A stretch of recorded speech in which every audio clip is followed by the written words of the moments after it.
Hey gang, welcome to the Gray State. And today I'm going to be doing something a little bit different that I've been wanting to do for a long time, and I'm finally getting around to doing it. I've got a couple different reasons why, and I'm going to tell you why. First and foremost, though, rest easy, fear not. We're going to get back out to shooting. It's the middle of October. In case you guys have not noticed, ammo is Unobtainium, and if you can find it, it is stupid expensive, and I'm talking stupid with 2 O's. All right, so I'm just like everybody else. I don't have sponsors, I don't have suppliers, I don't have affiliate codes, all that kind of stuff. Right? I go out to the store, buy ammo, bring it back, test it on everyday rifles, and bring you guys the goods and show you how it shot and all that kind of stuff, and give you guys some data. I'm no exception. All right, I just can't find any cool stuff to shoot right now. Hopefully, in the time frame that the prices come down and availability goes up, we're gonna get back out to the range. All right. Number 2, why are we there? Well, COVID, right? So COVID's kind of changed the landscape for a lot of us, including all the YouTube channels, and I don't even consider myself a YouTuber or anything like that. But where I'm going with this is that it's forced us to look at the content and how can we bring stuff that's relevant to our viewers, and we keep everybody engaged and stuff like that. And for me, it's one of those things. I've been looking at it, and I brought in some of my EDC stuff. I kind of brought you guys into the fold, let you know what I do at work and that kind of stuff. And I've brought you into my professional side. I've kind of filled in that gray space, get it, between my personal side and my work side, and kind of brought you guys along for the ride a little bit, just out of it, because that was what I could actually talk about during that time from COVID. And because of that, I got a lot of feedback that was actually very positive, and people have been asking me to kind of broaden out a little bit and cover some of the other things that I use on a daily basis. So that's what I'm doing today. We're going to be taking a look at the knife. And so my goals by the end of the year, I want to grow to 10,000 subscribers. So if you guys haven't subscribed yet, you guys are casual lurkers, hit that subscribe button, hit the bell to get notified, all that kind of stuff. I'm going to be bringing a lot of really cool stuff. You guys have given me that feedback. I've gone back and created some topics that I think nobody else has covered yet. And it's going to be really super cool. So I'm going to be bringing in some guests. We're going to be doing some interviews. I'm going to be setting up a podcast, be looking for that. I'm also going to be going out in the field and doing some field trips, all of those kinds of things. All right. So that's kind of reason number 2. To that point, with COVID, you guys can't find ammo either right now. And let's be honest, I mean, we don't have, just unlimited funds and stuff like that where you can just pay $1 million for a 9mm round or anything like that. And so when you look at it, we've learned from COVID what the importance of preparedness is, resourcing, all of those kinds of things. And for us that kind of live that EDC lifestyle, how do we fill that gap between maybe our professional life and our personal life? What do we carry with us? How do we feel like we're protecting ourselves and our families when you got all this crazy stuff going on in the world? And I don't mean to sound like a tinfoil hat kind of guy or anything, right? But we're all hobbyists, and we enjoy that passion on it too. And a lot of times when you can't find the stuff that you're looking for, you go and you look to the next best. I mean, it's kind of like, I'm going to embarrass myself here kind of quickly, but that movie, The Big Fat Greek Wedding, like from couple decades ago or whatever, it's like there's apples and oranges, but it's all fruit, right? And in a lot of ways, knives and firearms go together like peanut butter and jelly. So I think what a lot of people are doing is they're interested in knives now because they can't find the firearms. And so we're seeing a huge uptick in people talking about knives. I've gotten a lot of questions about them, like what I carry on a daily basis. I generally carry 3 with me during the day, and I generally carry a couple with me while I EDC in my personal life. And I don't profess to be a bladesmith. I don't profess to be a metallurgist. I don't profess to be a forger or anything like that. I'm just a heavy duty user of knives, and I've been carrying them since I was 5. A little funny story on that. I live in northern Indiana now. We came back for family. I used to live in Washington State, but when I was a kid, I lived here as well. And there's a well-known well-known Amish flea market / farmers market, and it used to have all the wares back in the day. It had your $5 survival knives that Rambo made famous, like with matches, Everlight matches, and like fishing line and all that kind of stuff with a compass on the back, on the back of the knife and all that kind of stuff. They were $5, but they also had pocket knives. And I'd been bugging my parents for years for a pocket knife, and they finally conceded when I was 5, and they said, okay, you can get one. It was the crappiest $3 buck knockoff you've ever seen. It was a drop point lockback and had a terrible construction, but it was my knife. It was awesome. It was like $3. And I got my knife, and my dad said, whatever you do not open it on the way home. We had like a 45-minute car ride home. Of course, I was bored. I opened it up. Knife was crappy. I couldn't get the lock, to push in the lock to actually close the blade again. I tried hiding it in the car seat. We get home. My dad's like, hey, where's your knife? And I'm like, nah. He's like, Wheat. So my first knife got taken away just as quickly as I got it. So I've been collecting knives ever since. I've got dozens, probably hundreds of them.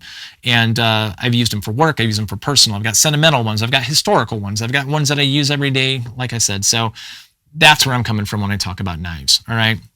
That being said, I'm not a dealer. I don't have any affiliations. We're going to talk about that here in just a second again. So today we're going to be taking a look at this knife. It's a Benchmade Infidel. It's the blue one. It's new. It was announced at the end of July. It's an unlimited, limited edition. I'm going to cover more about that here in a second. But first, about Benchmade. I know they torqued a lot of us off in the 2A community a couple of years ago with some of the maneuvers that they did out in Oregon. I'm not going to talk about that. I'm just going to leave it where it was. Okay. I mentioned about transparency, that I don't receive any products for free, or if I do, I'll let you guys know about it, all of that kind of jazz, and no difference here. That being said, I am part of the military law enforcement first responder program. They give us heavy discounts. I do totally appreciate that. And also, if you guys are in that same bucket as me, go ahead and go out to Benchmade, check it out. They've got a great program. I appreciate it. So I want to say thanks to Benchmade for that. They did not send me this knife. In fact, I didn't even go through their program to get it. I went through a local dealer who is a super cool dude. His name's Mark at Bladesman's Knife Shop in Fort Wayne, Indiana. And I'm going to put the link to his site right here. So if you're into knives, you want to see some really cool stuff, some upper end stuff, and then just also some normal stuff too, be sure to check it out. In fact, we're going to be going out to his place here in a little bit, and he's going to be giving us a rundown for holiday. But he's a super cool dude. He has a freestanding program for military law enforcement first responders as well, and he was able to bring this down to a price that was very close to what Benchmade offers directly. So I appreciate it. So Mark, this one's for you. I say thanks for that. But yeah, so let's talk about the Infidel. All right. So today I'm going to be taking a look at this knife. And before we get into it, I'm going to talk a little bit about the technology, what it is. Maybe some of us aren't all about knives. We're not blade heads and stuff. So this is an out the front, double-edged, double action automatic. So automatics. Automatic is just what you would think it is. You just push a button, the blade comes out, or it goes back in.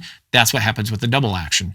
There are single actions out there where you push the button, the blade goes out, you need to pull a charging handle back, push it back in there, kind of like cock it, and put it in the battery under tension. That's not the case with this one. So this, in the world of knives, is an iconic knife. Actually, this one isn't. This one is. This is the original 3300. This was originally released back in 2006. The designer is Henry & Williams. It was designed and put out by Benchmade by Henry & Williams for first-tier operators and spec ops guys, cool dudes who went over to the Persian Gulf and Afghanistan. That was not me. And I picked it up after that for duty use out of my own money. But that being said, it is a out the front automatic. So automatics may or may not be legal where you live. I just got to throw that out there. People, I'm sure we're going to get some comments about it down below. Man, I wish I could have an automatic in my state. I know. Here in Indiana, I mentioned I grew up here in Indiana. I'm back in Indiana for family reasons. For a number of years, I lived out in Washington State, hence the gray state, and where I actually had approved that I was either a military law enforcement or first responder to carry one on a daily basis. So the knife itself has got a 3.91 inch blade. It's got a 5-inch handle. The handle itself is made out of 6061 aluminum. It's very ergonomic. You can use it for blunt force striking as well. I'm going to get to one of my asks from Benchmade here in a second regarding that. It is double action. It's got a spacer in it. It's basically got two mated scales. It's got a double leaf spring actuation on the inside that it lets it accomplish the deployment and the retraction of the blade. The blade itself, when it was originally released, this is like the original config of it. As you can see here, it's from Henry & Williams. It was D2. It was hardened to a Rockwell hardness scale of 60 to 62, which is pretty moderately hard. For those of you that may not know, D2 is a tool steel. It's considered semi-stainless. It's not a stainless steel. That was one of the gripes once this made it out into the mainstream for collectors, is that they wanted something a little bit more exotic. Now, I'm not talking like M390 or LMAX exotic, because that's a real pain to sharpen, especially when you're thinking about double edge, which this one is, which means it has two edges on it. It's like a dagger point, all right? It's made for poking. And the D2 steel fell flat, especially because the price on this one originally when it came out was $475, which is a big amount of cash for a knife when you think about it, right? So, yeah, it was one of those things that kind of fell flat a little bit. You really had to want this thing where people think, was it really a novelty? Is it even worth it? I can speak from personal experience. I absolutely love out the front automatics, whether it's Benchmade's, Microtechs, which were another one that came out about 20 years ago. I've got a number of Microtechs that I use on a daily basis. But yes, for me, absolutely. I use them at work. I want to be able to pull it out, get to the business end of it, get through what I need to get done, cut open materials, that kind of stuff, keep my eye focused on it. It's all about one-handed operation, put it in there, put it away just as quickly as I get it out of the way, and get back to what I need to be getting done on the business end at work. So for me, there's an absolute value. I think if you're in the tactical side of things, if you're in like law enforcement, military, first responder, and that's something that's important to you, by all means, and you have the ability to pick one up, you will be thinking, and I'm just talking out the fronts in general, it's a game changer when you're thinking about it at work. Just being able to deploy it, not have to actually close it down and put it back in and do that whole thing. Just being able to go there, get it tucked back away, out of sight, out of mind, and you're good to go. It's totally worth it. So yeah, that was really the basis for this. It was available originally in a powder-coated black here. It's like I mentioned, it's a T660-61 handle. They did at some point, they made a gold line, which is kind of like their upper echelon with Damascus blades that are more collectible knives when you think of like for like SHOT Show and that kind of stuff. But that being said, there was also a partially serrated version that I never picked up. And then there was also one with a DLC blade that was FDE with the FDE scales. And then occasionally, maybe you've seen if you're like out on GovX for government, like for people who get those kinds of discounts who are in that same bucket.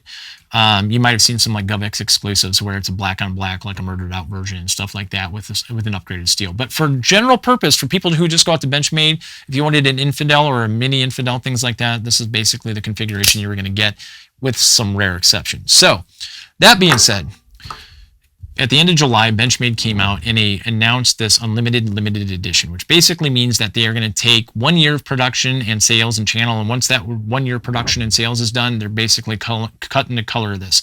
Blue is significant in the fact that it's Benchmark's like trademark color, right? It's a blue butterfly. And in the past, blue has been reserved for dealer exclusives, which are highly collectible. This one is not serialized. It's just an unlimited limited edition based on production catalog. They have stated that once the blue is out, it's going to go back. I am thinking not only are there some aesthetic changes to this one, there are also some other big changes that I'm going to talk about here very quickly. The overall knife itself, though, is identical. It's a 3.91 inch blade. It's a 5-inch handle. It's thumb actuated. It's a double leaf spring. Some of the biggest changes, though, I think are on the inside, and those are undocumented. Obviously, you're going to be getting a S30V blade, which is hardened to a 58 to 60 on a Rockwell scale. So just a little bit softer, but you're going to be able to get a good edge on it. It's not like paper shaving sharp. It's not the point of it. It's a chisel grind just like the other one. It's meant for poking, all right? And from everything that I've noticed from the moment I've got this knife, and I got to say, right, I picked this up from locally from Mark at Bladesman's Knife Shop, and I'm put that there, is that it's one of those things that it's completely feels different in the hand. I wish I had feel vision here on YouTube, but I don't. It just feels different. One of the big things, one of the big complaints that's native to all out the fronts, unless you're talking something crazy like that G&G Hawk Deadlock, is you get a little bit of blade wobble. And I don't know if you can hear it. It sounds kind of weird, doesn't it? But there we go. You get a little bit of wobble. Now, I actually had to take this one apart and tune it and try and get rid of a lot of it, and it just has come back in time a little bit. That's inherent with a lot of out the fronts, all right? Not so with this one. From the moment I picked it out, there is no play at all. It just does not have it, which was a huge thing because people were complaining about that. So immediately, Benchmade is taking care of two gripes from this knife. One, the D2 is now an S30V, which is a stainless steel. Secondly, it's gotten rid of a lot of that play out the front. Now, one thing I've noticed is not only does it feel different, but it sounds different, all right? So what am I talking about there? Well, listen to how this D2, and maybe it's the steel, I don't know, but here's the original 3300. It's got kind of a thud, almost like a thumb and a finger snap. Ready? Click, cluck. Now listen to the 3300 BK-2001.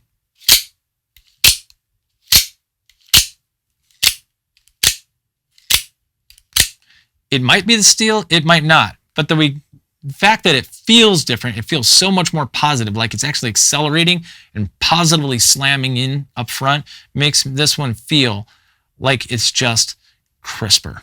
I guess that's the way to put it.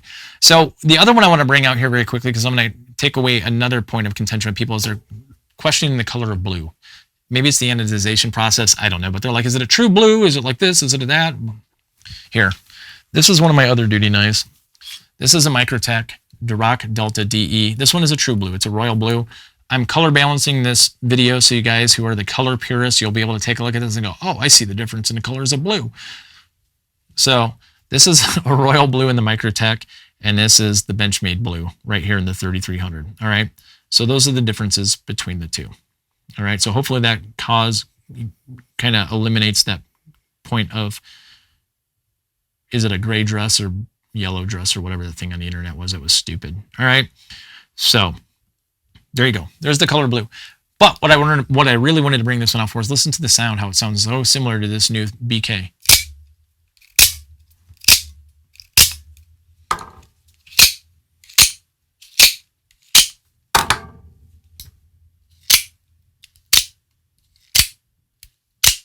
All right. So hopefully the audio picked that up. It's a big difference. All right.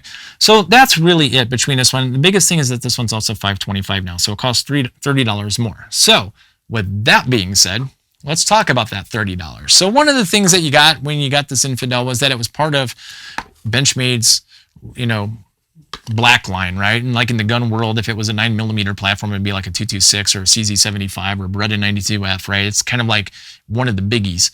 It's an iconic knife. And so you open it up and you've got this cool black case because it's all tactical, or the box. You open it up and you find that you got a cool molly sheath. Ooh, with a speed loader, right? Totally tactical, especially for duty use, all right? So you already felt like it was super cool when you pulled that sheath out, right? So in my mind, an unlimited limited edition should be like Tactical Plus blue. Well, I was a little disappointed, honestly. I opened up the box and I find my knife in a microfiber satchel. No sheath, no nothing else. Yeah, you get the warranty card just like the other one. But it was a little bit of a bummer of a disappointment. So, it's one of those things for the $30 upcharge to $525 retail. Again, I didn't pay that, but for $525 versus the $495 in today's prices, where you still get the sheath and all that kind of stuff, what you're really getting is a cool blue finish. You're getting a DLC coating on the blade, and you're getting upgraded to S30V, and you don't get the molly thing. It would have been awesome to get the molly in there. I think it would have been a cool homage to the history and where this thing came from. I do think moving forward in 2021 that this is going to be the running new Benchmade Infidel. I think it's probably going to stick to S30V, talking to a couple of different people, and it's probably going to go back to black. I have no doubt they're going to get rid of the blue, but I think this is going to be the updated version of the Infidel. All right, so what do I wish this knife had that it doesn't? Well, first and foremost, I think the biggest thing for me is a glass breaker, like a high quality one. I totally get it. I mean, this knife was brought out back in 2006 for tier 1 operational units, spec ops guys, but they also clearly, and I'm talking when I say they, I mean Benchmade, marketed this towards tactical first responders and LE. And it's one of those things where I always wish, anytime I carry my Infidel, I always am cognizant that I don't have a high quality glass breaker on it, and it forces me to carry a backup, and just for the use of breaking glass. And you might not think that it needed all the time. I can actually tell you, I had an old Benchmade APB that had a carbide glass breaker on it, and the thing was a beast. I went through a couple of different windows with that thing when I needed to, and it worked flawlessly. What the heck am I talking about? I still got it. Beast. See a glass breaker? I would love to see one on an Infidel so I can just carry one piece of equipment, not have to double, carry a backup. When I come to just thinking off the top of my head, like my Microtacs, they always have a great glass breaker on it. This particular one, you can actually see some of the chipping here in the anodization. Went through a window on a Toyota Camry a couple of months ago. I was able to get a lady out and get her the help that she needed, and it just worked flawlessly. I didn't have to think about it. And honestly, it makes it prone for me to carry a Microtech over a Benchmade just a little bit more because it's got a high quality glass breaker on it. And for some of you guys out there that might be like paramedics or EMTs, and you're thinking, oh, you don't need that knife, you got the glass breaker on your Leatherman Raptors, and that's what you need. No, and I'm going to show you why. The glass breaker on Leatherman Raptors sucks. This one tried to go through a laminated window on a Lincoln MK, and it about broke my hand. And I still got to send these back to Leatherman. But yes, by definition, there is a glass breaker on them. All right. I can tell you from experience, unequivocally, that if you fold these things up, like I'm doing right now, and you hold them like this, and you try and break glass, this handle is going to flex under there, and it's going to tear your hands up unless you're wearing some breaching gloves, and you're going to be punching a window. So they suck. All right. So I would love to have a high quality glass breaker on it, but that's really my only gripe with this thing. And plus, I'd like to have that molly. I'd like to have a sheath in there. I mean, it's unlimited, limited edition. Like I said, this should be Tactical plus blue. All right. That's it for this one, guys. I'm going to bring a lot more of this kind of stuff. Comment, like, do whatever. And but most importantly, be sure to subscribe. I'm going to be bringing a lot of really cool stuff over the next few months and actually forever, and having some cool guests and stuff like that, and taking you guys on some field trips. So again, that's really it for this one, guys. I hope you enjoyed it. Like, subscribe, follow me on the gram at Gray State Medic, all that kind of stuff. And until next time, stay safe.